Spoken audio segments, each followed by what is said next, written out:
gusto nga ibutang ni Satan sa mind sa mga katawhan sa Dios mao ang the tower of confusion nga ginaingon din ha nga nagbuhat ka og tower o nagbuhat ka sa imuhang gusto nga buhaton unya ang imong hununa kay mao ni ang makaabot sa langit. So mo na karon ang man's righteousness tawhanon nga pamaagi nga makaabot ko sa langit.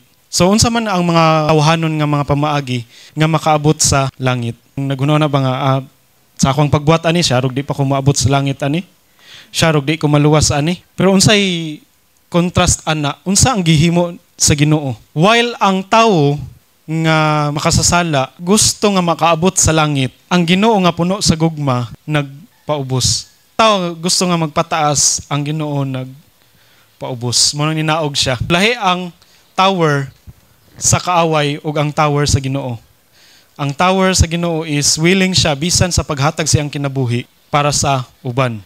Nga kining sa Tower of Babel, ang ilang buhaton is musaka gid gusto gid, di ba? Ang tanang tao ba basta imong ingnon unsa may imong gusto, langit or impierno?